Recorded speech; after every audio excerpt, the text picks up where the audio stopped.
Nu ko, esiet sveicināti, kurš runā otrās sezonas pirmajā raidījumā. Pie mums šodien ciemos gan augumā, gan kā personība ļoti liels cilvēks, kurš organizācijā. Un tas ir neviens cits kā mūsu spēlētājs, treneris, savulaik arī tiesnesis un tā tālāk. Un izcila personība, kas pie mums ir ilgstoši bijis. Jā, es teiktu tā, Kristaps Ošs Ervits un Kristaps, vispirms čau, un kā pats jūties šovakar esot pie mums ciemos? Labvakar visiem, labvakar Normund. Jūtos ļoti labi, trešdienas vakars, nedēļas vidus. Nevarētu teikt, ka esmu baigi relaksēts nedēļas vidū, bet viss ir ļoti labi, viss ir kārtībā un viss notiek. Paldies. Ķersimies cauri, iesim dažādiem laikiem. Gribu pabrīdināt tevi, ka mums būs vairāki viesi šodienas raidījumā. Viņi ar savām kājām šeit neatnāks, bet viņi mums ieradīsies dažādos formātos. Tāpēc arī pabrīdinu skatītājus, ka tajos momentos, kad Kristaps skatās kaut ko, tad Kristapam mēs dodam ļoti lielu zaļo gaismu, arī kādā brīdī apstādināt, pakomentēt, varbūt kaut kādas emocijas pastāstīt, ko tas raisa, ko mēs tur esam pārunājuši.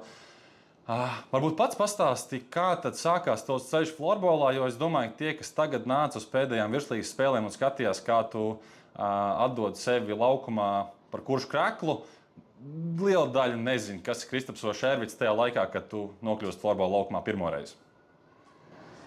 Es nevaru pateikt precīzu gadu, kad tas bija, bet manuprāt, man bija kādi 14, 15 gadi. Mēs visi tā laika, tādi labie tenisisti, spēlējām tenisu, protams, un tad tas florbols bija kaut kāds jauninājums. Mārtiņš Krūms tajā laikā veidoja grupu policijas zālē, tie nebija FK Kurši, tā bija FK Liepāja, un tad kaut kā soli pa solītim mēs visi no tenisa pārgājām uz florbolu, sākām spēlēt tur un ar ļoti labiem tādiem ātriem panākumiem. Mēs jau pirmajos gados, bijām jau medaļnieki. Jā, un tā arī mēs turpinājām. Kā tu atceries pats sevi tajās brīdī, kad tu piekrīti atnākt uz florbolu, kad tu pamēģini to sporta veidu, kad tu sajūti sevi tajā sporta veidā? Kāds ir Kristaps tajā laikā? Zini kā, bija jau tā, ka tajā tenisā es ļoti labi atceros, tad, kad mēs bet spēlējām to tenisu. Mums bija svētdienu rutīnas, 6. skolā bija šāds, tad mēs no 10 līdz kādiem 2 spēlējām sporta spēles, un galvenokārt tas jau bija florbols. Mēs ar tenisa bumbu, ar tām rimī nojām, dragājām pa laukumu, un tad jau bija tā aizraušanās, tā pirmā varbūt sauksim to par mīlestību pret florbolu. Un tādā ziņā jau tas florbols nebija nekas tāds ļoti svešs. Tuvu jau mēs tam bijām, bet tas līmenis tur vispār nebija nekāds. Un tad pateicoties Mārtiņam, mēs visi, arī hokejisti, arī daudz hokejisti, tā laika mūsu gadu hokejisti, Linards, Ozoliņš, tie visi mēs gājām un spēlējām. Jā. Bijām vienota komanda un cīnījāmies. Braucām autobusā un uz taburetes vēl pa vidu sēdējām. Un man ir te klāt mūsu pirmais viesis, vai pat uzreiz teikšu viesi. Un tas, ko es viņam jautāju, ir Kristaps brīdī, kad viņš nonāk florbolā. Ko un kādu viņi tevi atcerās? Un es tev došu rokās, un tu skaties, klausies, un saku, ja gribās, droši komentē. Tā būs Mārtiņš. Viņš teiks, ka man nepatīk fiziski. Tu esi tu patiesībā. Tā maz sekundīti. Man sāpēja ceļi visu laiku, es mānījos. Mēs iepazināmies Florbola klubu Liepāja laikā. Mums bija treneris, un tad viņš mums aicināja iesaistīties. Kristaps nāca no tenisa, es nācu no hokeja. Viņš arī bija no hokeja, tāpēc Vincents Blīsturo bija, es atceros, Kaspars Klamers, Kārlis Laucis un Kārlis Ozoliņš, šī brīža Hokeja klubu Liepājā, viens no līderiem, tāpat arī Hokeja klubu Liepājas šī brīža šefs Linards Mazurs Māgo, tā kā tiešām interesanta komanda. Un Kristap, vai tu atceries, ko mēs spēlējām pirmo oficiālo spēli un kādu mēs uzvarējām? Jā, ja neatceries, tad tie bija kurši, par ko mēs spēlējām, tad Liepājas derbijas. Un mēs viņus 5. golā sagrāvām. Un tas likās wow, un tajā laikā tas arī mūs ievilka, mēs salīdzinoši labi spēlējām. Ja pa Kristaps, tad Kristaps bija tāds apaļīgāks, bet Kristaps vienmēr bijis tehnisks, viņš tāds floorball tehnārs. Spītējot varbūt savam augumam, ja, kur liekas, kad it kā, kāds var būt, ja, bet Kristaps vienmēr tāds ir bijis. Ja, lieliski metieni, piespēles, čēlienu. Tā kā visas tās dotības ir, un tāpēc Kristaps arī floorballā ir bijis visus šos gadus, un par to ir milzīgs prieks. Viņš atnāk no tenisa, kā turpinās. Bez fiziskās kondīcijas, varbūt tā jāsaka vai nav jāsaka, bet dūšīgs. Ar ļoti labu. Nemelo laikam, kungi. Vienīgais mīnus visu laiku galvu zemē un partneris neredz un piespēles pogu viņam ir nobeigusies. Tas ļoti labi tā nostādīt. Kaut ko tādu atceries, jā? Protams, ka Jurgivičam arī tāda. Jā, ar tādu vāju fizisko kondīciju. Perspektīvs puika, paslings puika, bet tāds arī meistarīgs. Jā. Fiziskajos treņos mēs viņu neredzējām. Tas, ko tu teici? Vienmēr redzējām, ka viņš māk iemest vārdus. Jā. Bet arī jā, ļoti komunikabls, ļoti atvērts. Varbūt ne komandu savākt, varbūt viņš vairāk pat komandu uzvilka, ka viņš nedod piespēles. Jā. Tur bija divi tādi frukti, Ošervits un Mārtiņš Jurgivičs. Jā, kā piesaukt tieši. Tas bija mūsu pirmais klipiņš, kur ierodās mūsu pirmie viesi. Tagad es pakomentēju. Ar šodienas acīm, jā, kas ir tas, ko tu dzirdi un kā tu pats atceries šos, gan faktus. Tu jau hokejs atminējies un ka ir bijusi uzvara pret Kuršiem, kas tolaik it kā ir pamatklubs un jūs tur toreiz tāds veidojums kaut kādā veidā sanāk bijāt, jā. Bet paši kā sevi, kā sportistu, kur viņi sāka mazliet paslings, bet labs metiens. Jautājums, no kurienes metiens? Tad no tās spēlēšanas sporta zālē? Var jau būt, bet man visam jāpiekrīt tam, ko kolēģi, ko Mārtiņš ar Oskaru minēja. Jā, es biju slings, es nenācu uz fiziskajiem treniņiem. Es daudz trenerim mānījos, ka man sāp kājas, sāp ceļi un beigās, pēc 10 gadiem tas ir tas, kas man pieliek punktu. 15 gadiem varbūt. Bet es ļoti labi atceros tos lielos derbijus, jo bija tā, kad mēs pat pamatskolā bijām, es biju no FK Liepājas, man klasē bija 2 no FK Kuršiem, mums jau skolā jau bija šis interešu konflikts, tad kurš uzvarēs, mēs jūs sagrausim, jūs mūs sagrausiet, jā. Un tā bija. Tad pirmā, es godīgi nezinu, vai tā bija pirmā spēle, kā FK Liepājai, bet Jausītis to saka, viņš to ir pārbaudījis.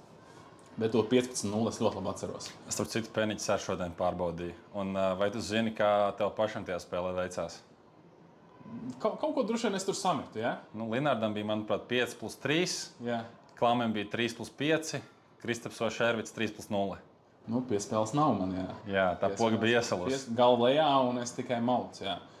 Tā arī bija. Un īstenībā, man liekas, ka tā bija tā vai nākamā sezona. Mums tur Jurgivičs nebija tajā gadā FK Liepājā. Pēc tam ar Kuršiem mēs ar viņu kopā sākām. Bet mums tur bija daudz punktu. Mēs bijām daudz rezultatīvi spēlētāji tieši arī Latvijas līmenī, manuprāt. Tā kā, jā, tie laiki bija forši. Ļoti laba komanda, mums bija draudzīga komanda. Mēs nācām no dažādām vidēm, bez kaut kādiem iekšējiem konfliktiem. Mēs visi jau bijām pazīstami iepriekš. Tā kā tie laiki bija ļoti forši. Es tieši gribēju prasīt, kāda ir tā sajūta, ka jūs sanākat, principā, katrs no sava sporta veida. Jo es, kur tu mini, ka tu un Kaspars ir bijis no tenisa, kāds tur ir bijis no hokeja. Es nešaubos, ka kāds varbūt ir bijis arī no futbola vai basketbola vai tam līdzīgi. Tad, kad jums iekšēnē ir tā, es to teikšu par treniņu konkurenci, tas ir kaut kas citādāk nekā tad, kad ir sanākuši floorballisti, kas dienā sevi zina, vai tomēr tāds jauns veidojums un katrs no citas vides un katrs var kaut kur citur izcelties, vai tev ir prātā, kāds bija tas treniņu process un kas tur notika tajā pasākumā? Es ļoti labi atceros, ka mēs trenējamies policijas zālē, kur mēs no tiem soliem apgāzām viņus otrādi, un tad mums bija borti. Mēs bijām ļoti daudz, to es ļoti labi atceros, un ar ļoti daudziem tiem, kas tajā laikā spēlēja un pēc tam arī pārtrauc, ir vēl aizvien labi kontakti. Bet par pašu treniņu procesu, manuprāt, ka ir tā, ka, ja tu esi sportisks sētā spēlē futbolu, basketbolu, floorballu vai uz roļikiem mauc hokeju, nav tev baigā sarežģītība varbūt tādā līmenī ielikt un būt konkurētspējīgs ar jebkuru, kurš tur entos gadus ir varbūt spēlējis, ja, tajā vecumā.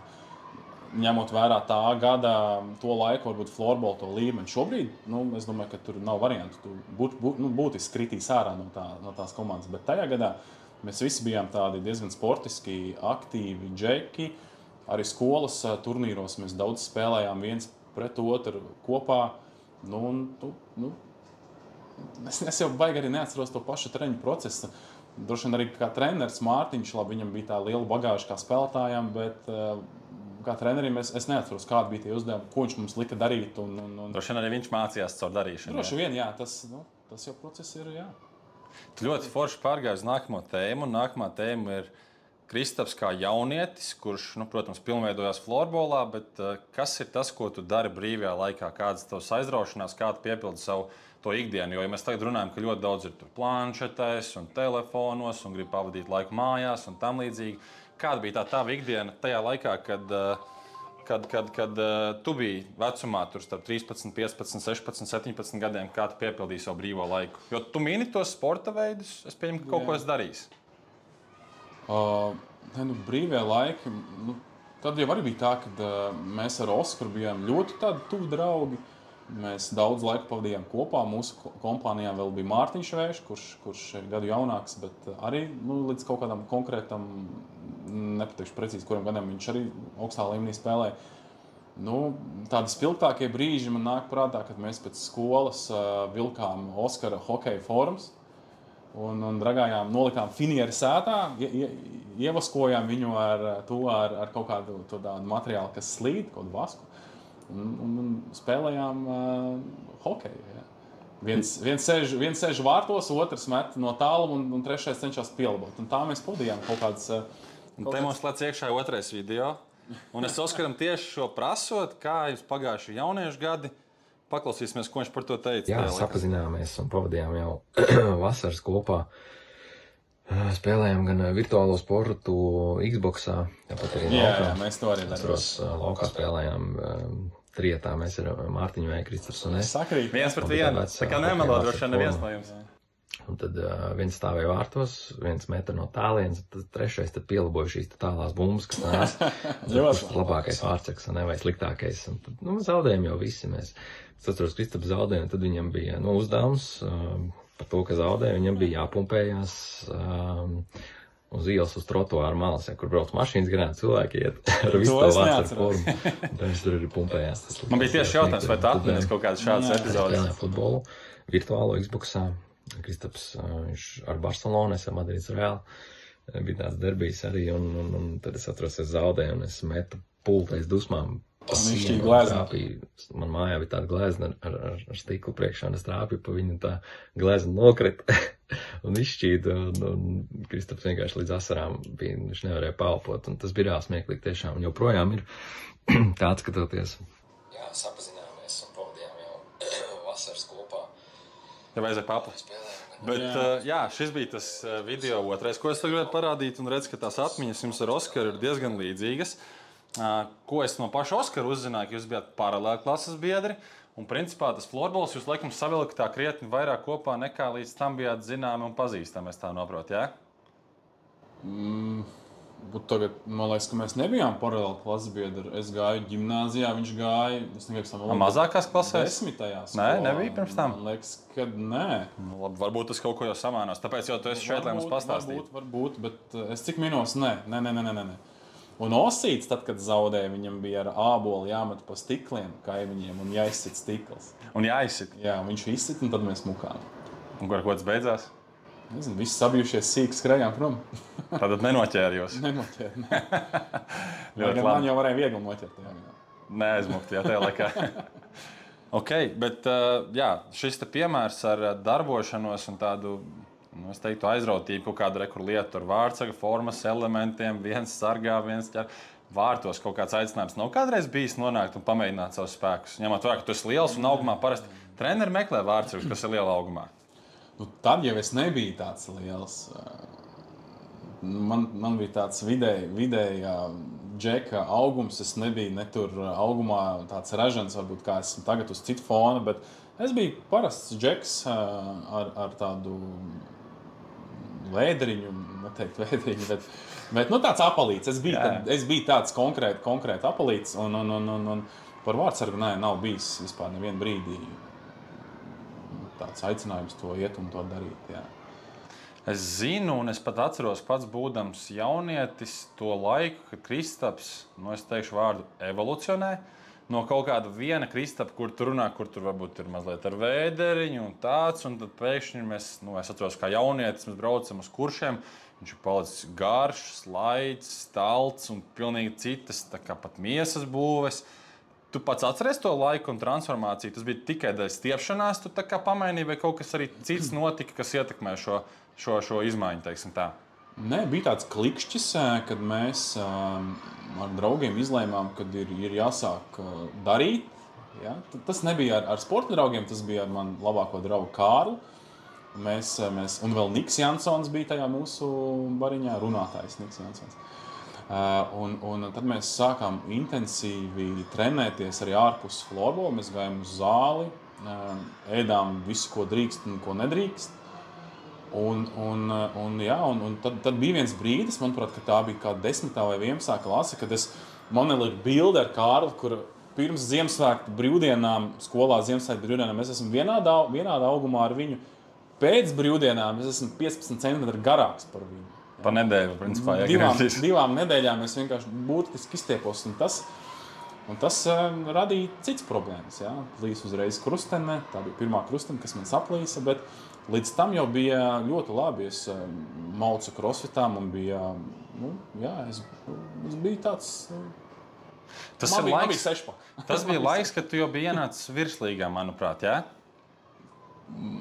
Es domāju, ka nē, tas bija pirms. Virslīgā es jau biju kā tāds ūdens puika sākumā. Tas ir lielākajai daļai, protams, tas ceļš jāaiziet. Jā, bet varbūt, ka tas sakrit ar to laiku, es precīzi tev nepateikšu. Varbūt, ka tas sakrit, jā. Ok, mums ir nākamais video, kur komentāru galveno, protams, dod Oskars atkal. Mazliet varbūt liekas, ka atkārtosimies ar tiem pašiem džekiem, bet beigās būs kaut kas atkal cits. Jā, manuprāt, Kristaps tad kaut kad pārplējas krustenes. Un tad Kristapam pilnīgi mainījās tā dzīve, es teiktu, varbūt, manā skatījumā, ja tā uztver. Kristaps sāk iet uz svaru zāli, rehabilitācijas tajā posmā. Varbūt, ka tas bija pēc tam. Varbūt. Zaudēja daudz liekā svara, iegūt daudz muskuļu masu. Tas traumas tomēr viņam šo te karjeru, ja tā var teikt, florbola karjeru, ja mēs to tā varam nosaukt, diezgan paretināja. Un, es saku, viena sezona bija tā, kur viņš arī Liepājas spēka vīros piedalījās. Tur viņš varētu noteikti filmēties Pludmales patruļā tajā sezonā. Jā, viņš bija iespaidīgs. Un visu laiku non-stopās atceros, Kristaps ēdā rīsa tunci. Viņš vai nāca ciemos, viņš vienmēr savā tupervāras kastītē augsts rīsa tunci. Viņš teica, ka viņam jau slikti, bet viņš ēda, jo vajag.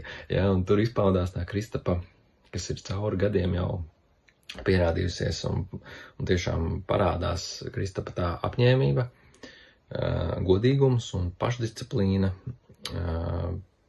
lausties cauri un iet tajā dzīvē, vai ne? Un es domāju, tāpēc Kristaps arī ir tik tālu nonācis, ka viņš brauc uz Japānu šajā brīdī, jā, un par to ir liels prieks.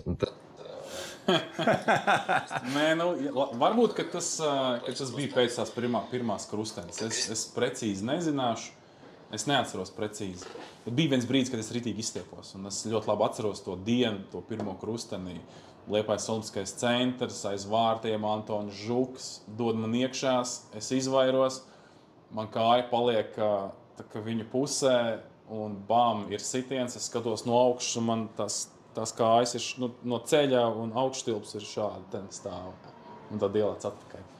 Jā, tā bija tā pirmā krustene, kas man saplīst. Tur viss saplīst tajā labajā celī tajā brīdī. Jā. Kur Mārtiņš arī teica, ka droši vien tās traumas ir tas, kas pamaisīja būt vēl vairāk iekšā, jo bieži vien bija sajūta, vismaz es jau esmu šeit, manuprāt, jau 6 gadus vai tam līdzīgi, ka ir ik pa laikam bijis tāds cikls, ka tu ļoti gribi, bet tās traumas ir tas, kas tomēr tevi attur. Un kāpēc es par šo jautāju?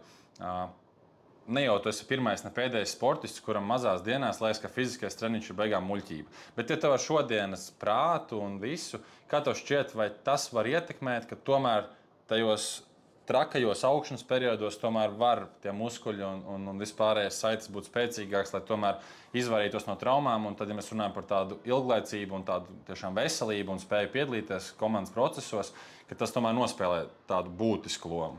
Nu, ja es uz to situāciju skatītos ar šīs dienas prātu un ar šīs dienas tādām fizioterapijas metodēm, protams, ka tā tam bija jābūt. Bet tad, kad mēs spēlējām, neviens nezināja terminu, ko nozīmē dziļā muskultūra un kā to trenēt un ko ar to darīt. Ja?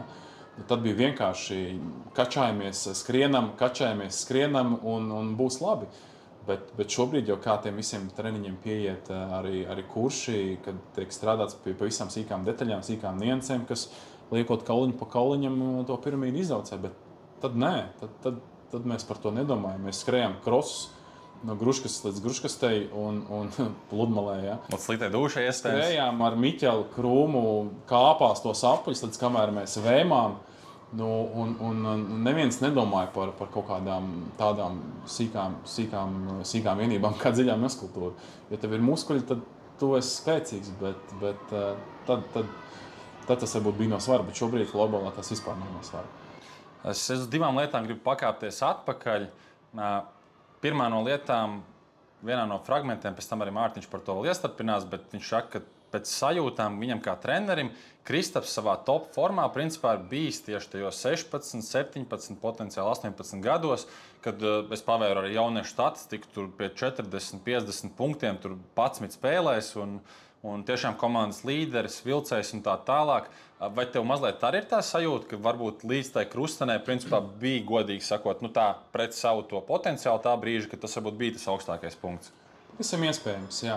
Pavisam iespējams. Es saku, mums tajos gados komandai bija laba rezultāti, man bija individuāli laba statistika. Es zinu, kad kaut kur es arī biju pieklauvējis U19 durvīm. Nometnēs bija? Nē, esmu bijis nevienā nometnē. Apsveicu, mēs abi neesam. Un to es spēlēju, es neesmu. Bet es zinu, ka es kaut kādās sarakstos esmu bijis, un arī īsti pirms krustenes es biju sarakstos, jā, un tad tas viss man pielika punktu. Bet vai tas bija tāds tops tajā brīdī, man grūti pateikt.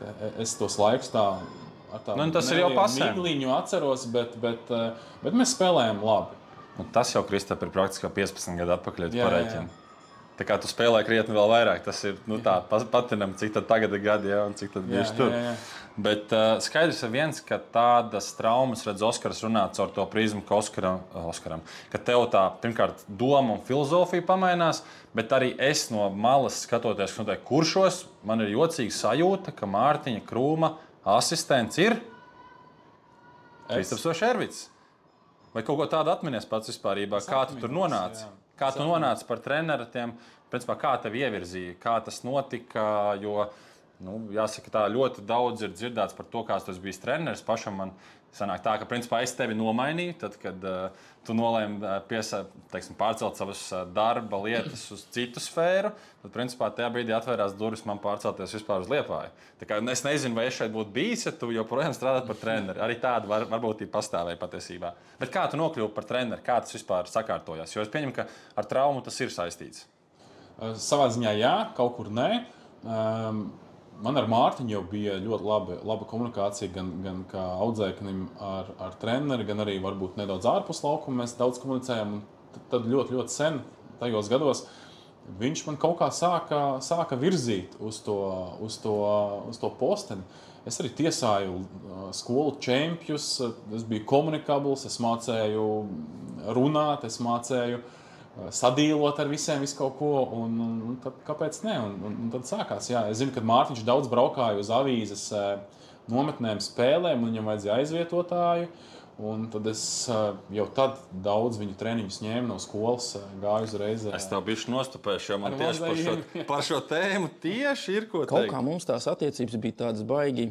Es teiktu, nebija kā trenerim un spēlētājiem, bet es teiktu, pat bija jau tādas kolēģi attiecības. Zini, sajūta, ka tu visas sarunājas ar tiem džekiem, kas tas ierakst. Trenēšanas lietas un izzināt, ko darīt, kā darīt. Tad kaut kā sanāca tā, ka Ošu pat sanāca paņemt savā paspārnē. Man nesanāca būt treniņos, tad vienmēr Ošs bija tas, kas man aizvietoja, un viņam tas ļoti, ļoti patika. Un redzot to, kā viņš arī strādāja ar jauniešiem un dabūju šo te, var teikt, mikroklimatu komunikāciju ar jauniešiem. Jaunieši viņam lipa klāt jau 18 gados, jā, ar tādu baigo harizmu trenēšanas. Jā. Un arī kā treneris, jā, viņš gribēja visu izdarīt perfekti. Un tad bija viena arī sezona, kur... Jau ir aplis, Vai aiziet par riņķi, jā.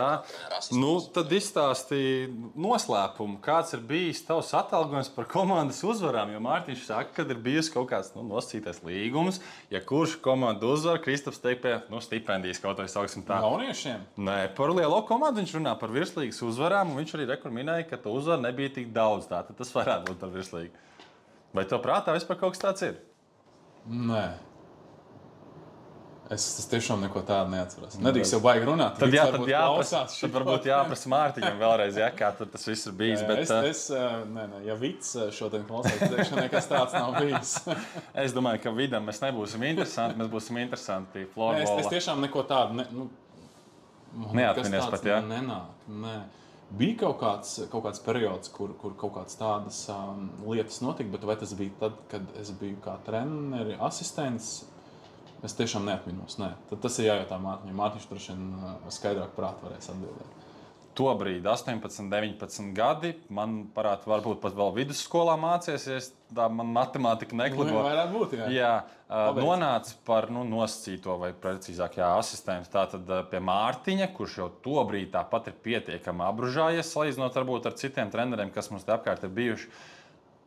Kas ir tas, pirmkārt, ko Mārtiņš no tevis prasa, kā no palīga? Tas ir numur 1 jautājums. Un uzreiz es pīšu kopā ar otro numuru jautājumam klāt, kā tu tajā pozīcijā jūties. Jo skaidrs, ka tu tikko skrēji un spēlēji un biji laukumā un ar tevi jau sāka rēķināties. Un tad mēs esam šajā pusē, kur tu esi nokāpis nost un centies no citas puses šo visu ieraudzīt. Tas ir runā par to virslīgu. Tieši par virslīgu šā brīdī. Jā. Vai tu atminies, kāda bija tev pienākuma vispirms jau? Jā, es atminos, es biju tas, kurš vilka savu veidu statistikas. Man bija uztaisīts tādas lapas, tātad no kurienes tiek izdarīts metieni, kas met, cik met, kur bloķēts, kur gols. Un praktiski es biju tāds tā brīža Mārtiņa statistiķis. Analītiķis, jā. Kas viņam palīdzēja tieši arī spēles laikā saprast, no kurienes tie metieni no pretiniekiem tiek izdarīti pa mūsu vārtiem. Un tad, pēc katra perioda mums bija 2 minūtes savu mini sapulci, pirms viņš iet runāt ar komandu, kur mēs tiem datiem izgājām cauri. Un kaut kādā ziņā tas viņam deva kaut kādu tādu priekšstatu par to periodu aizvadīto. Pats kā jūties tobrīd, es saku, tie agrajā vecumā blakus Mārtiņam. Kaut gan viņš ir koleģiāls attiecības pēc sajūtām, bet tik un tā viņam tobrīd ir, manuprāt, pie 30 un tev joprojām ir 17, 18. Bija jau ritīgi kruti, jo sanāk tā, ka tajos 18 gados es biju tādā ritīgo pieaugušo veču vidē, un tas mani paša kaut kā tā lika kļūt tādam pieaugušajam, kamēr man tur citi draugi tajā pašā vecumā tur bezmazai ar muļķībām nodarbojās ar muļķībām, jā. Es zināju, ka man nākamajā rītā spēles ar lieliem večiem braucu uz spēli, kaut arī pats es nespēlēju. Man bija nopietna lieta, kas man bija jāveic. Un es nesaku, man tas nepatika. Man tas patika ļoti, ļoti, ļoti patika. Būt tai vidē, būt blakus Mārtiņam, būt blakus lieliem večiem un attīstīties kā cilvēkam. Jā. Bija ļoti forši. Tad, kad Kristaps ir treneris, treneru palīgs, viena no kurš organizācijas jau jāsaka neatņemama sastāvdaļām ir, protams, kurš nometnes. Un tajās tu esi pabijis, manuprāt, arī kā dalībnieks. Tagad es nesameloju, vai ne? Es esmu bijis kā dalībnieks, jā. Un tu esi, manuprāt, arī vairāk kārt bijis kā treneru palīgs un treneris. Jā, un arī es esmu bijis nomeņa vadītājs. Pēdējos gados es biju vadītājs. Arī vadītājs. Jā. Bet faktiskais vadītājs vai papīra vadītājs? Faktiskais. Arī, jā? Jo Mārtiņš, protams, saka, ka tie ar viņu uzplači, ka viņš ir vadītājs vienmēr bijis. Bet labi, tas caur joku. Bet es tev iedošu atkal kontekstam mazu video fragmentu un pēc tam papļāpāsim mazliet vairāk par to, ko tad vispār nozīmē trenerim un palīgam būt nometnē? Mums tās attiecības bija tādas baigas. Nometnēs arī bija interesants stāsts, kad pārstrājas bija tāds nometnes vadītājs un nometnes tētis, un tie jaunie treneri, kas mums bija apkārt, varbūt nebija tik uzņēmīgi. Un tad es atceros vienu treņu nometni, kad teica, davai, Džeki, valkam sērkociņus ārā, un kam īsākais sērkociņus tam jānovada vecāku dienu. Jā, viss sapulce pēdējā. Un es atceros, Oši izvilka īsāko sērkociņu, un viņš pa grobiņu skolu vienkārši kaut kur pazuda un noslēpās. Es nezinu, 18 gadu varbūt. Bet pasties ar laiku pēc tam, kāds viņš izaug un kā viņš māk vadīt, un kā viņš tiešām strādā ar bērniem, un kāds bija kontakts arī ar vecākiem, kas, manuprāt, trenerim ir viens no vispār svarīgākiem faktoriem. Jā, tad Kristaps bija, mēs gribējām arī treneri. nometnēs.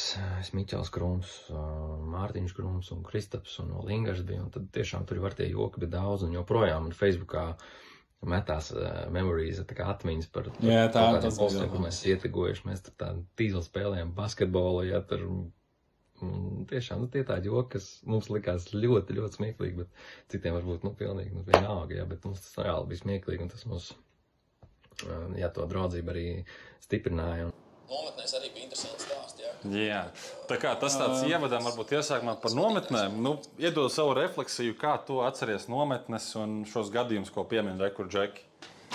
Jā, bija tā, ka Mārtiņš tajos gados bija vadītājs, mēs bijām viņa palīgi, mēs kopā, manuprāt, kad tajā nometnē pavadījām 3-4 nedēļas, es negribu samalot, mēs bijām ļoti ilgi kopā. Un bija viens gads, kur pēc nometnes mēs ar Mārtiņu vēl divatā braucām uz Latvian Open ar augstāko komandu. Tad vēl vienu nedēļu, mēs 5 nedēļas pavadījām kopā. Bet par nometni runājot,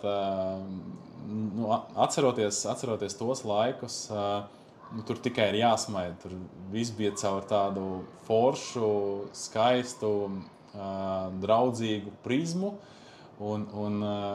Kolektīvs kolorīts tāds, es paklausos tos uzvārdus. Un tie joki, iekšējie joki, visas tās darbības, ko mēs veicām, kā mēs darbojāmies, kā mēs strādājām, kā mēs vadījām treniņus, kā mēs līdzējām Mārtiņam. Ļoti forši brīži. Man ir daudz bilžu, arī telefonā no tā es brīžiem izēju cauri, paskatos, kā mēs ar Rosīti tur nujas mētājām vai metām krēslus tribīnēs. Ja? Tā kā tas ļoti forši laiki, ļoti forši brīži. Un tas atgadījums ar tiem sērkociem, kur tu tie grobiņas skolā paslēpies? Vai tu vispār iznāci ārā pēc tam uz to vadīšanu? Es iznācu, es izvilku sērkotus, viņi vienkārši aizgāja prom. Viņi jau zināja, ka es negribu vadīt un ka es nevadīšu un ka es neko neteikšu. Bet viņi pārspēlēja. Mārtiņš noteikti pārspēlēs. Es aizgāju prom caur tādu humoru, pēc tam es atgriezos un viņš jau tur bija runājis. Jau vadīja sapulci. Vēl vienu atgadījumu, kaut kas arī līdzīgs par to, kā tu mācies vadīt un mācies nodot pareizos signālus bērniem un jauniešiem. Viņš stāstīja par situāciju, kur viņš, laikam, trenējās Džeki slikti un pasaka nometnes dalībniekiem, ka viņš kā nometnes vadītājs brauc projām, iekāp mašīnā, aizbrauc projām un visas kārtas it kā atstāj jūsu pusē. Un to es sasaucu sapulci un tā tālāk un tā joprojām, un viņš aiz durvīm pienāk un klausās, un Kristaps visiem sāk stāstīt, Džeki, nevar pie sarkanās gaismas iet pāri. Sarkanā gaismas gājēji pārējais ir, lai mēs neietu, nevis lai mēs ietu. Un caur šo prizmu viņš tikai atcerējās pats savā galvā, ka nācis iekšā un teica, paldies, Kristap, pietiks ar muļķībām un tagad pievēršamies pie tā, kas ir svarīgākais. Tā kā es ļoti daudz nostāstus esmu dzirdējis un varbūt tu vari ieskicēt kādu no atgadījumiem, kur varbūt tevi kāds nesa cauri. Jo tur bija ļoti daudz šie stāsti, kur viens otru, kā saka, čakarēja. Es esmu čakarēts daudz. Es nezinu, kāpēc tā ir sanācis, bet es esmu bijis tas, kas daudz ir apcelts, daudz ir čakarēts. Un arī tajā nometnē, pa kur Osīts runāja, es atceros, kad es aizgāju uz treniņu, manas botas bija pielīmētas grobiņā pie sienas. Vēl ir tāda bilde, kur es stāvu, un man nav botu, bet pēc tam es viņas atradu pie sienas. Bet, mānīt mēs esam daudz. Tāds pirmais un tāds viss tāds lielākais, kas man noteikti ir bijis, ko izdarījis ir Mārtiņš, bija nometnē, kad mēs liela tāda kompānija gulējām, bet dzīvojamies pa savu, sauksim to tā, par istabiņu. Tad Mārtiņš bija pirms tam ļoti labi sagatavojies, tajā istabiņā bija salicis visādas tumbas, un atskaņojas spoku skaņas, un līdz tam viņš mums visu laiku bija barojis ar to, ka tā skola ir uzbūvēta uz vecām kapenēm, un kad viņi augšām ceļās, un tad bija tā kulminācija, kad viņš tās skaņas atskaņoja, un tur bija sviests, tur bikses bija pilns, un tur es atceros vēl, sorry, Edijs Čembergs, vārdsargs mūsu, un mēs tā bijām pārbijušies, kad es kliedzu, iedomājies, ja kāds apčurājās, un Edijs pagriežās ar gaišām treniškām un saka, es arī apčurājos, un visas bikses pilns. Rēcīgi. Mazliet, protams, uz kaut kādas tādas trauslās jau robežas. Nē, tas nav konkrētam cilvēkam. Un, zin kā, tie pieredzes stāsti arī es esmu bijis nometnēs, kur ir dažādi šeit atgadījumi un gan komiski, gan līdz asarām un visādi, vai ne? Bet man ir prieks, ka tu to visu ar tādu pozitīvismu un prieku un tiešām pozitīvām atmiņām, jo skaidrs ir viens, ka tās nometnes, manuprāt, ir ne tikai tāds pārbaudījums, ne tikai audzēkņiem un treneriem, bet patiesībā ļoti liela satuvināšanās, sadraudzēšanās, kopības sajūta un kaut kas tāds, kas, es teiktu, tiešām ir neatņemams mūsu jau organizācijas pasākums. Tā kā jā, es gribu bišķīt pajaukt to nostalģiju ārā ar kaut kādu pilnīgi citu tēmu. Es paskatījos, ar kādiem numuriem Kristaps Ošervits ir spēlējis laukumā. Un tie numuri patiesībā nav nemaz tik maz vai daudz, es nezinu. Spried pats, vai tu pats vari visus nosaukt? Es varu nosaukt. Es zinu, ka man ir 13, 18, 82 un vienreiz pirmā līgā bija 55, tikai tāpēc, ka tas bija vienīgais krekls palikušais. Un ir vēl viens numurs. Da es nezināšu gan. Jā, tas ir 8. numurs. Un es mēģināju likt savā galvā kaut kādas likumsakarības, kā pie šiem cipariem es nonācu. Par 13 man jautājumu nav, tā ir tava dzimšanas diena, datums. 8. ja tu neatminies, es ticu, ka stāsta nav. Varbūt vienkārši brīvais krekls, kas derēja ar Kristapam. Jā, ļoti iespējams. 18. Tur ir kaut kāda loģika apakšā. 18. Vārdu diena man ir. Vārdu diena. 18. decembrī. Tātad tu esi tāds diezgan, neteikšu, tic kaut kādām mājticībām, bet pišķīt kaut kur vēl paralēls caur dzimšanas dienām vārdiem. Jā. Un 82, jo tas ir laiks, kad tu, es teikšu vārdu, uzmirdzi Olimpiskajā centrā, tu spēlē virslīgā 82. numuru, un šodien ar Peniķi šeit pat ofisā runājot, viņš saka, vienīgais numurs, ar kuru viņš spēj iedomāties tevi, ir 82, kaut gan to ar 13. pēdējos praktiski 10 gadus jau spēlējis. Tā kā 82 kaut kāds arī stāsts apakšā ir? Es neteiktu, ka tur ir baigais stāsts. Nē. Tu izvēlējies to vai arī? Nē, tā kombinācija kaut kā ir patikusi, jo man ir paticis skaitlis 6, paticis skaitlis 10, un tad, ja to skaidrs kaut kā sakombinē, pieskait vai atņem, sanāk tie skaitļi, kas man īsti iet pie sirds. Bet tā nē. Jā, man labākiem draugam tagad ir uzņēmums, kurā arī ir iekšā. Tas viss sapīts, jā. Tad mēs kaut kāds ar to esam kopā gājuši. Jā. Tā. Es došu tev mazu to video klipiņu vēl vienu par to top līmeni, ko es tev pieminēju. Mēs bijām jau U16 18 grupā. Tur Kristaps bija tāds diezgan liels līderis arī mūsu komandai. Bet es domāju, ka jauniešu vecākajās grupās tur viņš izteikti rādīja savu sniegumu. Un es teiktu, lielajā komandā man tā baigi nenāk prātā. Noteikti man Kristaps tad varēs palabot, jā, kad treneri kā to aizmirst tās lietas. Jā. Piespēļu poga viņam bieži bija salūzus un tur. Bet viņš varēja iemest, viņš varēja to atļauties. Un pret Ulbroku, jā, mēs izlīdzinājām Ošu, tur kaut ko izdarīja un izlīdzināja rezultātu. Jā. Kur es domāju, ka viņš arī bija priecīgs, jo sieva bija tribīnēs un bērni bija tribīnēs. Tas viņam arī bija nozīmīgi. Kur mēs bijām jau U16 un 18 grupā. Tas tāds, jā, komentārs par to, kā Mārtiņš saredzēja, kad ir tie tavi, teiksim tā, aizvadītās karjeras top mirkļi, un viņš to pēdējo, man liekas, tādu ļoti zīmīgu. Zinot to, un arī es tieši tā jūtos, cik tev ir svarīga ģimene, kā tu attiecies pret savu ģimeni, un cik tev viņi tiešām ir svarīgi. Es pilnīgi klausoties, es spēju iekāpt tavās kurpēs un domāt, bāc, cik tas ir krūts moments bijis. Spēle par Ulbroku, mēs izlīdzinām rezultātu, tas top 4-4, un ir tas, ko Mārtiņš min. Ir sieva, ir bērni, ja nemaldos, vai pat nebija arī māsa tur pat blakus tribīnēs. Jā, arī mana māma bija tribīnēs, jā. Tas bija tāds zīmīgs, tā bija zīmīga spēle, kad tieši visi bija sanākuši, un kas par golu, jā? Es tev atļaušos parādīt viņu un... 3-4 vai 3-5. Es teikšu tā, ka es redzēju tur, un es ļoti tur gribēju trāpīt. Man liekas, to arī saka. Kristaps Ošervits. Jā, es ļoti labi atceros to epizodi. Saviens mainieku atrada. Negribētu nosaukt šo pa tādu ļoti labu ātru pārēju. Tādā pusmetā. Bet ļoti precīzi metieniņš. Jā. Skaista devītniekā ieliek bumbiņu. Kristaps Ošervits.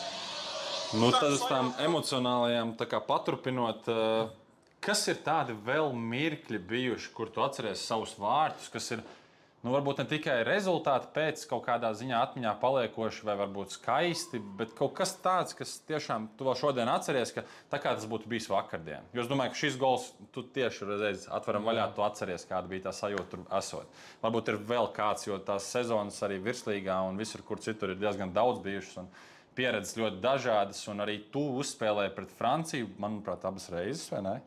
Jā, arī Olimpiskajā tu biji. Abas reizes, arī Olimpiskajā, jā. Tā kā varbūt ir kaut kas vēl tāds spilgts, jo šis tiešām man, klausoties Mārtiņa stāstīto, es tiešām sajūtu, ka šis ir tiešām kaut kas ārkārtīgi foršs. Jā, tas bija tāds nozīmīgs brīdis, bet ja mēs runājam par kaut kādiem tādiem skaistiem goliem iekš sportu, kur nesaistās klāt kaut kādas ģimenes vērtības, bet vienkārši tādi skaisti goli, tad, kad es spēlēju virslīgā, pirms tā perioda, kurš tā kā pārgāja atpakaļ, nevis atpakaļ, bet kurš tā kā izlēma iet spēlēt pirmajā līgā, nebija tā, ka es tiku baigi laists kaut kur tādos brīžos, kur ir nozīmīgi brīži tieši spēles ziņā.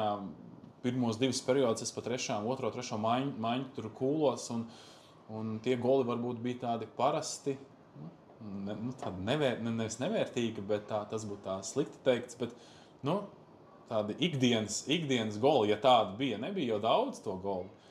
Ja? Bet tādi, kuri man nāk prātā, un es varētu teikt tāds, wow, noteikti ir tas gols pret Franciju, kuras ar salauztu nūju ieliku golu, un es pēc gola uzreiz pāršķēles pusēm, tur man bija salauzta nūja jau pirms metiena. Gols, kurš man ļoti kur es atceros, kā tas bija vakar, tas bija pirmais mans gols.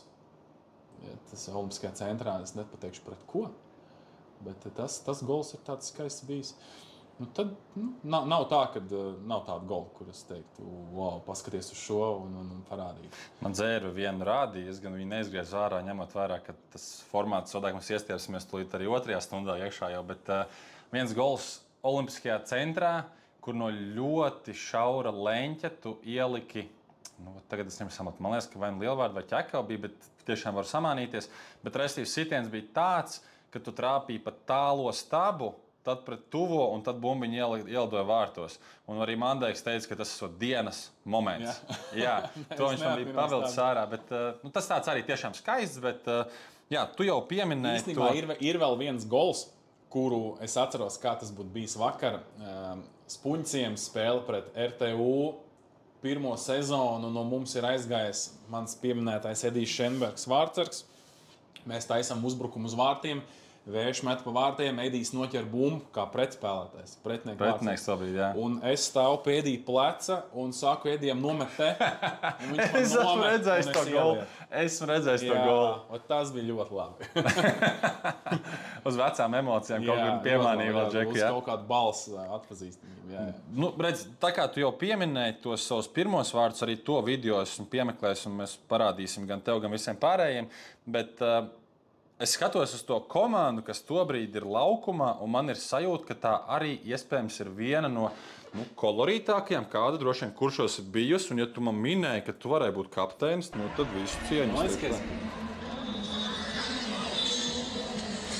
Bam! Pasies, man ir šitais apsēvis. Apsēvis, tā tad es kapteinis. Un tie ir tie agrie gadi. Pirmais gols virslīgā. Bārdu man nav.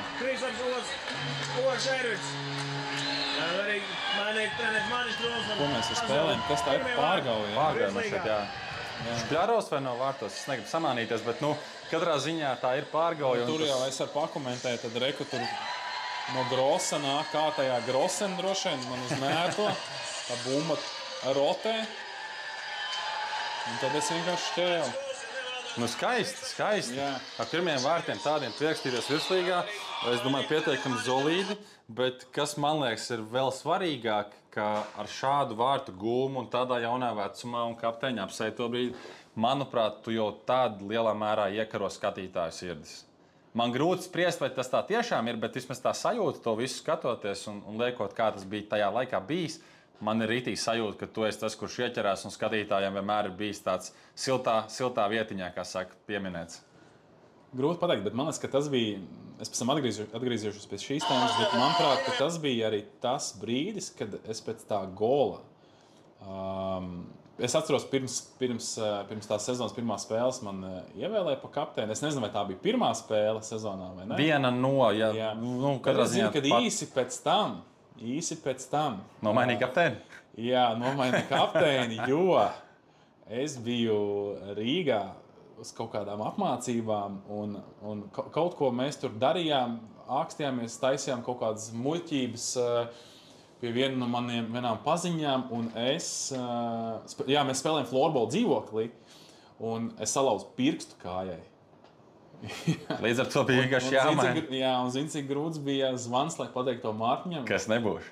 Jā, ka es nebūšu, un kad es esmu tik stulbs, un esmu izdarījis tādas stulbības, un, varams, es to pašu arī sagaidīju no viņa. Viņš teica, ka es esmu stulbs, bet rēcīgi, smieklīgi.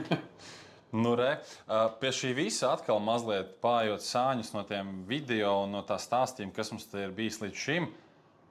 Vienmēr es esmu dzirdējis versijas, ka par tevi ir ārprātīgi grūti spēlēt, un no tiesnešiem to pašu, ka ir ārkārtīgi grūti tevi tiesāt. Jo tava izmēra dēļ bieži vien kontakts ir vai nu simbolisks un pretinieks ir pāri bortam. Ja tu nospēlē tiešām spēcīgi, tad pretinieks var pat principā laukumu atstāt līdz tribīnēm, kā saka. Kā tu pats jūties par šo lietu, ka tas fiziskais spēks un tas augums ir bijis no vienas puses priekšrocība, bet no otras puses īstenībā kaut kur droši vien arī iegriezis, jo tiesneša acīs ir grūti nospēlēt tīri, es tā domāju. Es vienmēr par to esmu cepies, jo tā svara attiecība jau ir bijusi vienmēr augsta. Tā kā nevis augsta, bet atšķirīga. Jo, ja tu ej kontaktā ar kādu, kā piemēram man, tagad pēdējās sezonas bija 115, 120 kg, ja, un tev jāiet ir stūrī cīnīties ar kādu, kuram ir 70, un viņi jau zina pirms tā kontakta, kad viņi varbūt savā ziņā tēlos un lidos, ja, lai parādītu tiesnešiem. Es domāju, ka nav jātēlo, ka tas fiziski ir tik liels. Šķerbergs Andrejs ļoti labi zina vienu epizodu Olimpiskajā centrā virslīgā par Talsinku. Viņš ļoti labi notēloja, un es par to dabūju noraidījumu. Ja? Bet vienmēr es par to esmu cepies, jo tas nav bijis viegli. Tiesneši vienmēr man arī to ir teikuši, ka tās situācijas, kur ir kaut kāda kontaktspēle, ir sarežģīta. Īpaši, ja es esmu tur iesaistīts. Jā. Bet ir bijuši tādi plecā ļoti labi. Kas ir labākie pretinieki, ar ko aiziet? Es pieņemu, ka Atis Blins kaut kad ir noķerts uz tādu labu divcīņu. Mums kā centrā mēs tur esam ar Ati sakašķējušies arī. Un tas arī bija negodīgi, jo es dabūju 2+10, viņš dabūja 2 tikai. Un tu pat to atceries? Es pat to atceros ļoti labi. Bet austrums Irlavā ir bijis vienmēr forši. Smagnējs tāds arī pieteikams. Es atceros, ka es ļoti labi ar viņam zaudēju pēdējā reizē. Es nebiju gatavs uz atzīšanos.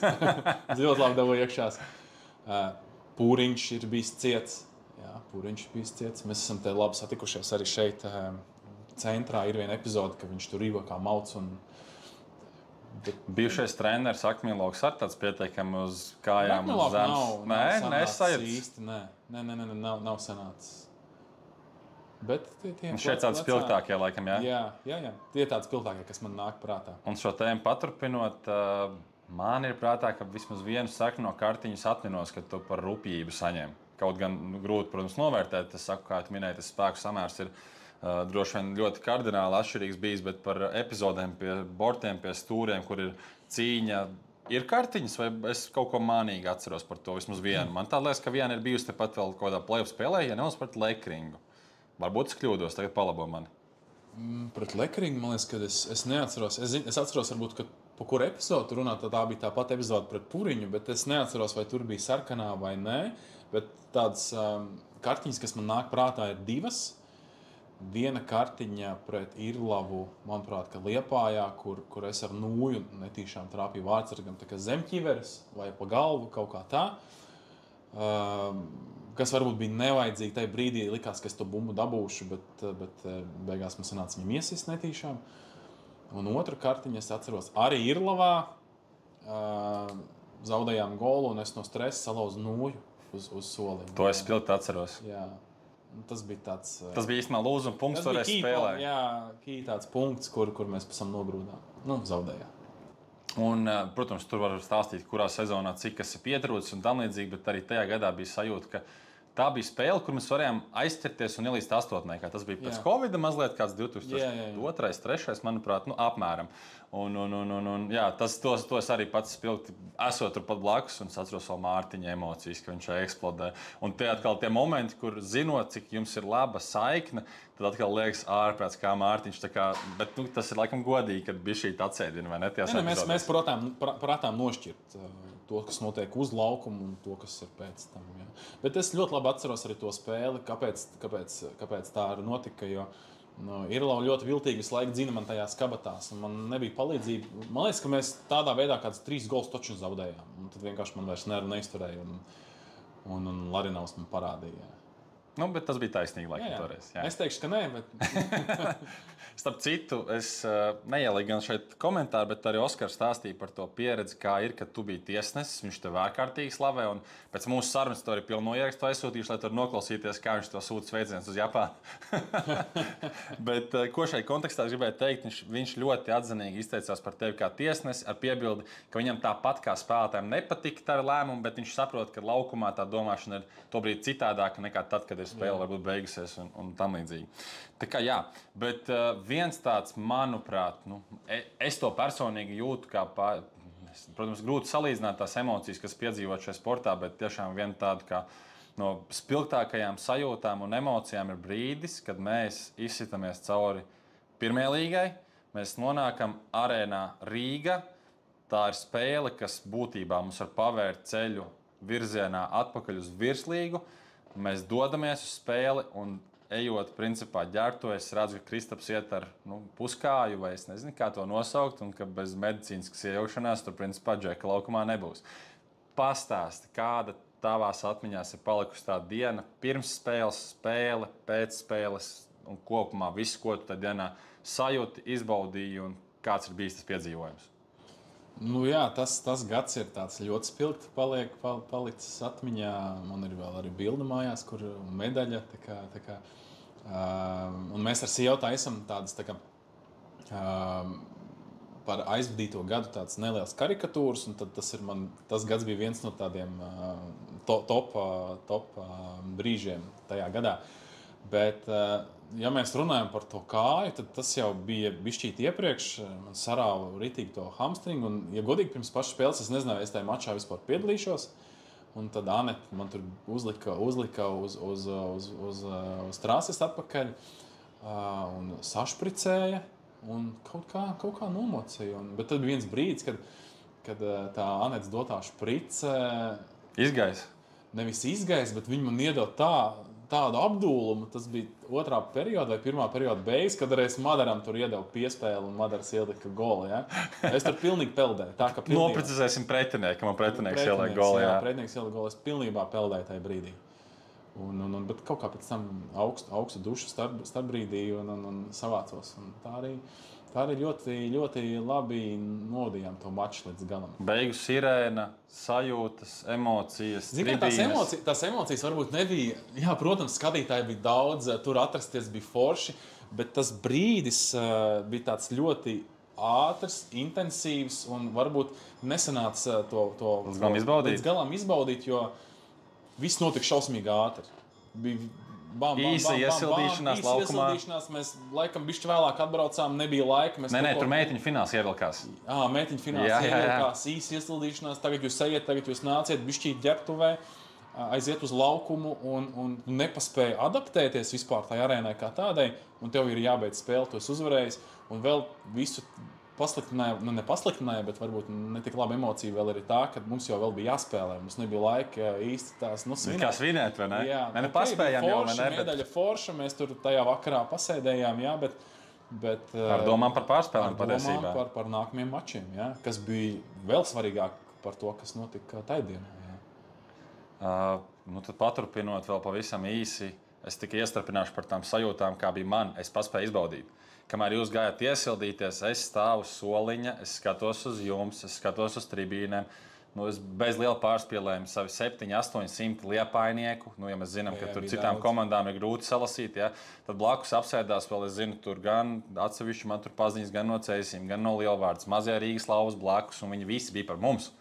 Bija tāda sajūta, ka tiešām, un vēl jau vairāk tas ir derbijs, lielais, mēs jau zinām to priekšējo vēsturi iepriekšējā gadā pusfinālā zaudējumus, regulārās spēles tur sitamies un principā ir gatavi atdot visu laukumā, lai to spēli paņemtu, un tad ir tas lielais fināls, un es ārkārtīgi to izbaudīju, un man bišķīt ir tādā ziņā privilēģija bija, kas varēja paskatīties apkārt un bišķīt izlaist caur sevi to visu. Bet lecot uz priekšu, pārspēles, atbildības sajūta ārkārtīgi liela, es tā domāju. Vismaz man personīgi ārkārtīgi liela, kaut gan laukumā ne, Bet tev 2 spēles, 2 uzvaras, ļoti smagā cīņā, galā vēl bullīši. Tas lielais plakāts iznāk priekšā, mēs esam virslīgā.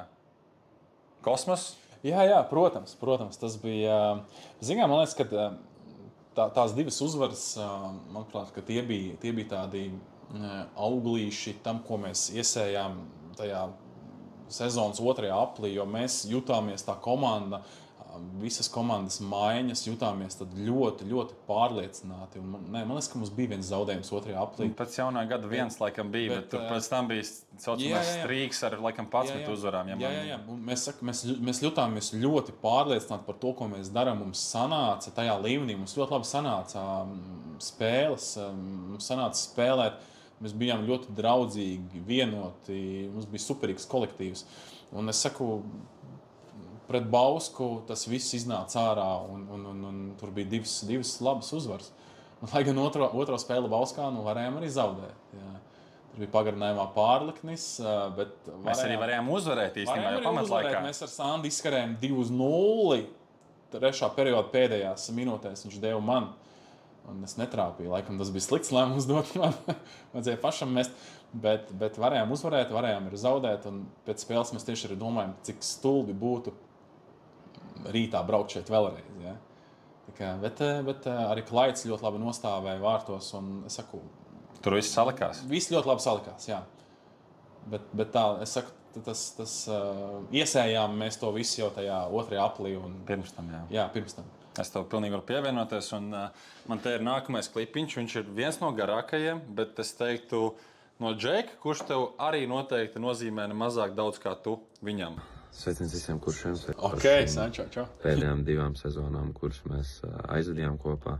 Tad visspilgtākā jau noteikti būs tā, kur mēs izcīnījām šo te pirmās līgas čempionu titulu un ceļzīmu atpakaļ uz virslīgu. Un tajā sezonā mūsu ģērbtuvē noteikti vienmēr bija aura.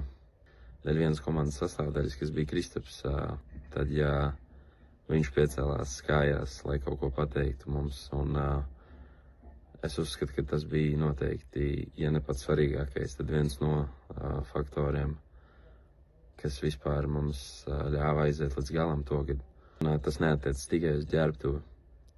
Tas attiecas arī uz laukumu, tas attiecas uz izbraukumiem, kad tu zini, ka tev vienmēr ir bijusi tāda drošības sajūta, divdurnieks, skapis, kurš kritīs par jebkuru no mums, un tu vari justies droši.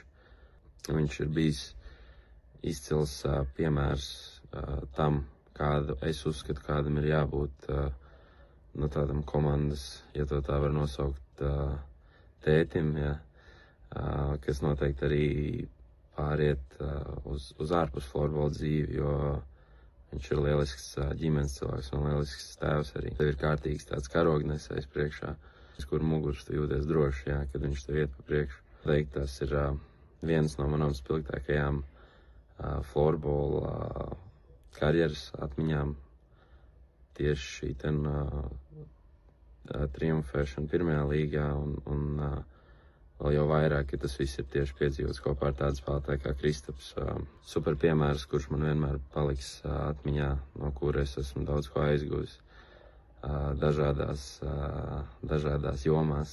Un ja florbols ir tas, par ko šeit mēs runājam, tad noteikti tā ir tāda vīrišķība un nepiekāpība.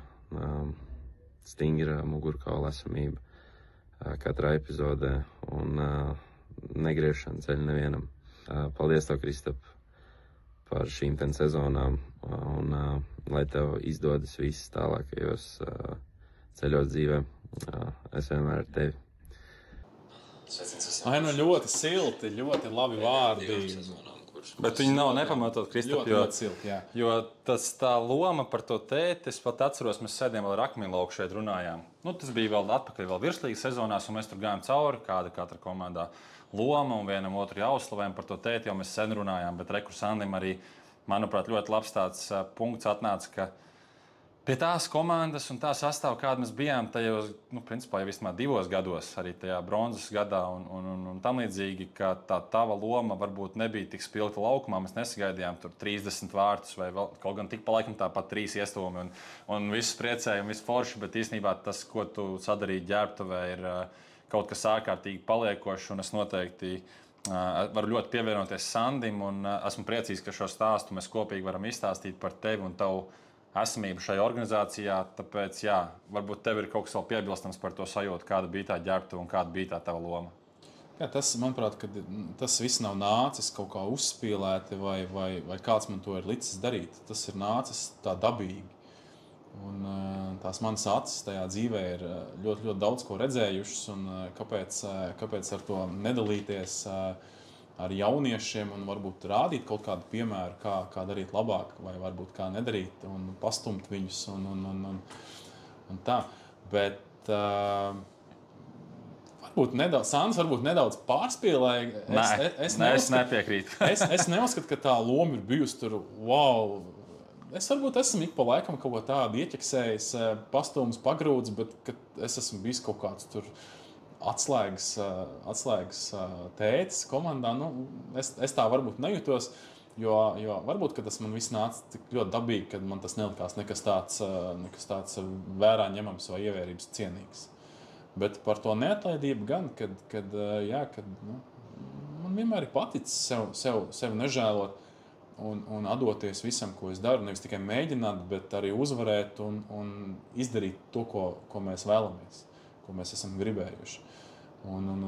Jā, tā neatlaidība varbūt ir rezultāts tam, kad šobrīd tā nūja vairs rokā nav ņemta, bet tās traumas ir bijušas vairāk nekā vēlētos. Jā. Un droši vien arī tas ceļš, protams, mēs varam vēl gari izplūst par to, kā ir atgriezties pēc traumām, cik tas patiesībā ir sarežģīti. Bet, jā, jo viena lieta, ko es vēl šeit neesmu pievienojis, bija viens vēl Mārtiņa komentārs par to, ka mēs ļoti komandā visi izjutām par to, un es esmu droši, ka tas neatiecās tikai uz floorbalu, bet tiešām jebkura dzīves situācija, ka tu esi tas, kurš cenšas būt pēc iespējas labāks pret katru, kas tev ir blakus. Un tu nešķiro, vai tu esi tur Raitis Bušs, kuram ir jāsaka līdz 40 jānosvin, jā? Vai tu esi Edvards Meistars, kuram ir 15 un ir pirmās spēles un rokas trīc, un tu nešķiro, vai tas ir Mārtiņš vai Anete vai es, tu par katru esi attiecies tiešām tā ļoti godprātīgi un es teikšu vārdu arī ar mīlestību, un tas ir tas, ko es domāju, ka tas, ko Sandis cenšas pateikt, jo tā ir tā mugurais, kuras mēs esam jutušies šajos pēdējos gados. Tāpēc no vienas puses man bija ārkārtīgi žēl redzot, ka Kristaps Ošērvits atstāja komandas čatu, bet objektīvi es saprotu, kāda ir tie apstākļi. Bet, jā, man liekas, šis bija svarīgi pateikt, un es ceru, ka tu sadzirdēji arī Sanda teikto šajā tēmā. Jā, protams. Bet tā ir, kad es esmu centies to visu dzīvīti pastāvēt par tiem, kas man ir apkārt, būt blakus, palīdzēt, cik vien tas ir manos spēkos. Un varbūt, ka būt tāds nedaudz pazemīgs, varbūt, ka tas būtu tāds īstais. Nebūt augstprātīgam droši vien. Nebūt augstprātīgam. Censties sevi ielikt, iekāpt varbūt citu kurpēs un saprast, kā viņš to situāciju vai epizodi redz. Vai kāda ir tā dzīves epizodī. Bet jā. Nebūt augstprātīgam, būt varbūt nedaudz pat tādam pazemīgam un būt kopā. Bišķīt pamainot to rakursu, kā mēs skatāmies, mēs pamazām tojamies uz sarunas to otro pusi. Jautājums par Kristapu, un viņam ir jāizveido apkārt, es teikšu, vēl 5. Tātad vesels 6, kas ir tavi aizsargi, vai tu esi uzbrucējs, vai tu esi aizsargs, kas ir tavi pārinieki, kas ir tavs vārtsargs. Treneris neprasījuši, man tur jautājumu nav, tur ir viss skaidrs, bet par to sešnieku laukumā, ar kuru kopā tu gribētu doties. Un kas ir tava, es neteikšu vienmēr pēc meistarības, varbūt, bet kas ir tā tava maiņa, kurā tu gribētu rītdien uzkāpt laukumā un nospēlēt savu varbūt pēdējo maču, vēl tādu nosīt oficiālo vai kā savādāk? Okay. Sāc no viena gala. Uzbrucēji, aizsargi, vārtsargi kaut kur kādu vieglāk notrāpīt. Es negribu kādu atstāt kaut kur, bet... Viegli nebūs. Ļoti viegli nebūs. Es gribētu ļoti daudz spēlētājus. Tu gribi divus pieciniekus, mēs varam dot arī gaismu diviem. Vairāk gan nevarēšu tik daudz atcerēt. Noreiz, tad vienu. Tad tiekam pie viena. Noteikti, kad es būtu... Es varētu skatīties no malas. Es gribētu tevi laukumā, lai es esmu laukumā. Tu jūties ar tiem džekiem tā, it kā tā ir tava maiņa, un tu jūties viss, nu, tā, ka tas ir tavs. Un noteikti, kad būtu vārtos, ja treneris nebūtu treneris, tad es vārtos ieliku Mārtiņu. Bet, ja viņš ir treneris, tad viņš sēž uz soliņa. Vārtos man ļoti patika kāda saikme sen bija izveidojusi ar Kristianu Ķīli. Ja viņš vairs tagad nespēlē, bet mēs toreiz bijām labi tādi draugi. Nu, lai viņš iet vārtos, tad mēs ar Osīti būtu aizsardzībā. Priekšā noteikti būtu Sandrs. Uzreiz pastrapinam Bergmanis. Osīts Bergmanis. Jā, tas, kas te bija video arī mums iekšā. Mēs ar Osītu būtu aizsardzībā, tad priekšā noteikti būtu Sandrs, noteikti būtu Polis. Un centrā mēs varētu iebāzt. Vai pa labo malu, tur tāda vakants, bet jā, tur tā konkurence diezgan iespējīga. Tur būtu jākonkurē. Raitis Bušs tur varētu spēlēt. Oi, šis labs minējums. Miķels Krums tur varētu spēlēt. Kurš tur vēl varētu spēlēt? Mums šīs versijas jau pa dienu šeit ofisā izskanēja, ka tie varētu džeki būt, bet jautājums vienu ieliekam. Esam tādi bijuši varbūt. Viņi ir pieminēti. Es likšu Raiti. Mēs ar Raiti esam daudz bijuši kopā. Mums ir savs bazars, savs humors, un es liktu tur Raiti. Nu, super. Diezgan neslikts piecinieks. Ar šādu virslīgā, es domāju, arī būtu ko darīt. Es nezinu, vai Polis un Sandrs ar tādu piecinieku gribētu spēlēt. Un Raiti vēl kopā. Raiti vēl kopā vispār tur. Polis tur kliektu, bet... Tas ir tavs piecinieks. Tas ir tavs piecinieks. Tā kā, jā, paldies par versiju. Šo mēs noteikti piefiksējam un kaut kur noteikti varam vēstures arhīviem atstāt, jo mana iekšējā sajūta par Oskaru bija diezgan droša, ka viņš būs tavs pārinieks. Es gan domāju, varbūt gribēs būt uzbrucējs, jo tava pozīcija karjeras laikā, ja tā var teikt, ir mainījusies. Tu esi pamatā bijis uzbrucējs un, manuprāt, pēdējie 5-6 gadi es bijis vairāk aizsargs. Kaut gan, manuprāt, arī par Tulbroku tas vārtu guvums, kas starp citu, ir pēdējais vārtu guvums Lots manēžā. Jo paši pēdējie vārti bija ādažos, tur tā pielaboja no peņķa piespēles, vārtu priekšā. Bet tie nebija tik skaisti, un te tās emocijas, un visas, domāju, tie bija daudz vērtīgāki vārti. Bet tas piecinieks izklausās visnotaļ interesants, un ja mēs runājam par Praima Raiti, tur bija 50 punktu virslīgā. Tas nav tā, ka viņš bija džeks, kas nevarēja, tikai, protams, ir katram savs laiks un savas tās augšas un lejas, vai ne, tā ka katram ir jāiziet tam visam cauri. Bet pamazām apaļojoties, pēdējais tāds vēl jautājums, pirms mēs ielicam pēdējā video par lojalitāti. Jo manā galvā ir divi nesalaužami kurši. Viens no viņiem turpina nākt, un es nezinu, smejoties, kā mēs viņu dabūsim no manēža ārā. Un mēs zinām, par ko mēs runājam. Gaismas ir izslēgts, viņš ir šeit, apkopējis tīru grīdu, viņš ir šeit, manēžā neviena nav, viņš joprojām ir šeit. Tas ir neizbēgami, bet es zinu, vai vismaz esmu dzirdējis, ka tajā laikā, kad kurš atkāpjās uz pirmo līgu, uz ezeru otru krastu pārceļās Pupils, Freimanis, Jansons, tas pats Osīts Bergmans tur nonāk, vēl daži kadri. Kristaps paliek šeit. Pastāst par to lēmumu, neko nemainīt un palikt līdz galam, līdz kaulam ar vienu emblēmu. Tur jau nav baigi daudz ko minēt. Kopš šīs intervijas sākuma mēs runājam par to visu. Ja? Kāpēc man mainīt? Ja? Kāpēc mainīt to, kas strādā un kas ir sirdī tuvs? Tur nebija... Es pat tādu bija piedāvājumi, protams, jā, bet lai es tur ietu, nē. Kaut arī man tai pusē ir draugi, jā, Jānis, Aivars, Osīts, bet neviens brīdis nebija, kad es pat izskatu kaut kā tādu variantu, jā. Vienmēr ir bijis Kurš un Mārtiņš. Nav tur citu. Nav ko piebilst. Nē, es biju tiešām ļoti priecīgs, kad dzirdēju to, ka tu pat godīgi sakot, baigi neizskati. Un, protams, varbūt tu mājās kaut kā citādāk par to domā, bet tas, ko mēs sadzirdējām, un tāpat arī es teiktu ļoti spēcīgi vārdi pēc pēdējās virslīgas spēles, kas bija pagājušā sezonā par to, kas tad ir savējie un viss. Un es domāju, tas ir vēl viens apliecinājums tam, kāpēc tu esi tas, kas ir bijis ar to karogu, ar to plato muguru, ar to stāju un nelokāms. Jo lojalitāte mūsdienās ir ļoti, ļoti augstu vērtējama, un tu esi bijis tiešām, nebaidīšos tā vārda, lojālākais kareivs, kāds mums šeit ir bijis kopā ar Raiti abi divi. Tas tiešām ir ļoti augstu vērtējams. Un pabeigt šo visu es gribēju ar vienu mammas vienas citātu par laiku, kad Kristaps ir florbola treneris.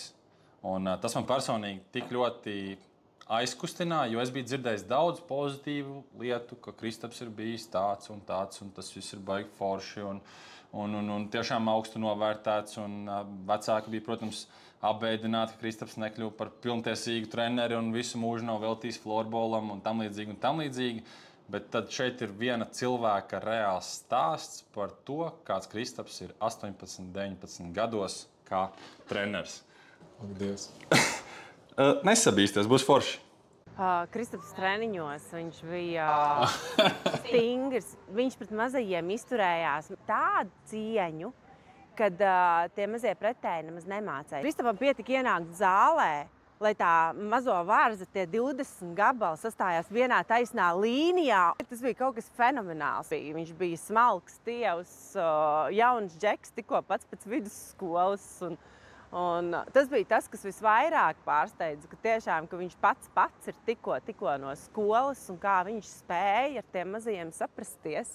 Nevienu reizi neesmu dzirdējis, ka viņš paceltu balsi, ka viņš varēja mierīgi vienkārši nolikt sodu bataljonā, pēc man teiktā, pie sienas vai plankā un viss. Un tas, man liekas, viņiem arī bija lielākais sods, kas varēja būt. Viņi neklausīja, viņš vienkārši, es neatceros, ņēma pie rokas vai vienkārši piegāja klāt un tā klusiņām pateica, tu tagad dari tā. Un bija, kad nosēdināja, noguldīja džekus 10 vai 7 noguldīja plankā, un pārējiem tālāk bija uzdevums viņiem lēkāt pāri. Vai vēl bilde Facebookā, kur Toms stāv pie sienas, viņi 3 džekiņi stāvēja pie sienas, ieliektos ceļos, muguriņi tā kā atbalstīt, bet ieliektos ceļos, izstieptās rokās tur florbola bumbiņas. Un viņam ir jāstāv klusi un mierīgi. Tas bija tās Kristapa metodas, man liekas, kas bija tās pat iedarbīgākās varētu būt. Es neesmu redzējis, ka kāds cits treneris kaut ko tādu dara. Tas man patiesībā ļoti palīdzēja tajā laikā, kad Tomam bija 1. 2. klase. Jo Tomam bija 1. klasē ļoti grūti iejusties skolā, bija reāli uzvedības problēmas. Likās, ka es jau viņu tā visu laiku dīselēju, tad zvanīju Kristapam un lūdzu palīdzību. Un, tad viņš atbild tajā brīdī? Kristaps teica, jā, ok, es ar Tomu parunāšu, iedod man pieeju e-klasei, es viņam pasakošu līdzi viņu piezīmēm, mēs par to parunāsim. Un īstenībā tas tiešām ļoti, ļoti nostrādā. Un tagad bērnu, kuru vajag palaist uz spēlēm, kurš vispār pat uz veikalu nav gājis viens pats. Tad rezultātā, es atceros, Kristaps viņam pat bija nopircis vakarā bulciņu, jo Toms bija vienkārši palicis jau bez naudas un visu, kas viņam bija bijis, bija apēdis un pirms tam visu pārējo izdzēris tajos kakao aparātos. Un arī tas teiciens, neuztraucies, mums viss būs labi. Droši vien visvairāk paldies. Kā treneris, jā, viņš ielika visu to sākumu, kas ir nepieciešams, bet vairāk tieši par to līdziesaisti tā bērnu izaugsmē. Nevis, kad tagad ir galvenais tikai un vienīgi sports, bet arī par to, ka viņš motivēja, ka viņš teica, ka arī skolā ir jābūt, arī skolā ir jāmācās, arī skolā ir jārespektē apkārtējos. Un es pat domāju, ka tas ir tas, ko attiecībā tieši uz Tomu, manā skatījumā, viņš izdarīja priekš manis visvairāk. Un kā treneris tas ieguldījums, jā, ka viņš bija tēta vietā bieži vien. Tas ir tas vislielākais. Paldies, Kristap, ka tu to izdarīji, ka tu biji kopā ar mani. Lieliski. Šis ir pēdējais video. Viņš pret mazajiem izturējās. Man jākomentē? Pamēģini. Nē, es atceros tos brīžus, kad bija kaut kāds tāds nedrastisks metods, bet droši vien tādas metodas, ko es ar šīs dienas prātu nekad vairs nedarītu. Ja? Manuprāt, ka tas nebija baigi pareizi, bet tajā brīdī man likās, ka tā ir jādara, un tas bija tā brīža pareizais lēmums. Likt stāvēt kaut kādos plankos vai turēt bumiņas. Ja? Bet droši vien jau tas rezumē ir, kad es biju ar visām 4 visur iekšā, man tas ļoti patika. Man patika palīdzēt, man patika dot, nevis lūgt. Tas ir, kā es esmu gājis tam visam cauri. Es dzirdu tajos vārdos ļoti daudz mīlestības no tādas prizmas kā treneris pret audzēkni. Jo ir ļoti viegli būt tādam, kas iemācīja tev tur skriet vai mest un tam līdzīgi, bet tas, ko Reko stāsta Iveta vai ne, tas ir tas, kas, man liekas, ka te nevar nesadzirdēt, ka tā ir bijusi tava, es teikšu vārdu arī droši mīlestība, būt bērnu trenerim, un tas ir bijis tāds ļoti droši vien skaists laiks. Jā, man ļoti patika. Lai gan skatoties to video, liekas, ka tur tiek pieminēts vārds bija. Liekas, ka es esmu miris un šī ir kaut kāda atvada. Nē, šī nav atvada. Bet nē, ļoti silti. Paldies, patīkam. Un es noteikti varu pievienoties, un atgriezties vēlreiz pie paša sākuma mūsu priekšā šodien. Un arī turpmāk, es ceru, kurš spēlēs dribīnēs, ir cilvēks, kas ir cilvēks liels ne tikai izmēros, bet arī kā personība. Un katrs no šiem stāstiem, katrs no šiem atgadījumiem man šķiet tikai paspildina to, kāds ir bijis Kristaps, kāpēc viņš ir tik svarīgs mums, kā organizācijai bijis, ir un būs. Un kāpēc mēs ļoti lepojamies, ka Kristaps ir bijis daļa no mūsu ikdienas. Un es ļoti ceru, ka kaut kādā savā veidā tu atradīsi to iespēju būt pie mums arī turpmāk, jo tiešām mēs ļoti, ļoti novērtējam to, kāds tu esi un cik daudz tu spēj dot ar savu klātesamību, ar reizēm savu smaidu, ar uzmundrinājumu, ar joku. Un tu redzi, katrs cilvēks, kas, ja tā var teikt, atver muti, viņi visi ir sajūsmā par to, kāds tu esi bijis un ko tu esi iedevis līdz šim. Un es nešaubos, ka uz priekšdienām nekas daudz nemainīsies. Vairāk dabūs tie, kas ir vairāk pelnījuši, kas būtu tavu ģimeni noteikti. Jā. Tie ir tā jābūt tavai prioritātei, un tā tas arī nešaubos, ka ir. Bet es zinu, ka kuršiem ir silta vietiņa tavā sirdī, un es ticu, ka tu tam pievienojies.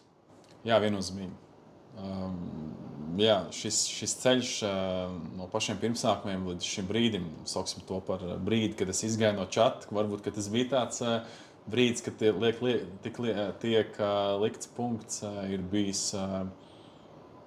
augšas, lejas, bet es viennozīmīgi to laiku atceros ar ļoti, ļoti siltu, patīkamu, krāsainu bildi, kurā viennozīmīgi paliks manā sirdī visu dzīvi. Paldies! Paldies tev, Kristap! Šis bija raidījums Kurši runā, un es ticu, ka šis būs raidījums, kas turpinās griezties internetos ne tikai vienu vai nedēļu vai dienu vai mēnesi, bet arī pēc 10 gadiem. Gan es gribēšu noklausīties par šiem piedzīvojumiem un atgadījumiem, un es ceru, ka arī tev tāpat būs, jo tas ir lietas, kas bieži vien tiek izrunātas ģērbtuvē, bet netiek pārunātas, jāsaka, tā publiskajā vidē. Tad mēs šoreiz, mums ir tā privilēģija būt kopā ar tevi un šo visu iemūžināt. Tā kā, liels tev paldies, ka atradi mums laiku. Nesūtīšu sveicienus tev uz Japānu, kas bija mūsu iekšējais, tagad jau misēklis, kas nonāca. Starp citu, pavisam. Japānis vai aziāts, vai kas bija tavu iesaukt bērnībā? Man iesauka Pedro. Bet ar Japānu nebija saistības? Nē, ar Japānu. Man kaut kādas versijas bija par to, ka plats headbands un tur... Nē? Pedro bija. Labi, tad paldies Kristapam, paldies Pedro, un noteikti gaidīsim tevi, kurš spēlēs arī šajā sezonā. Jā, paldies, sargiet sevi!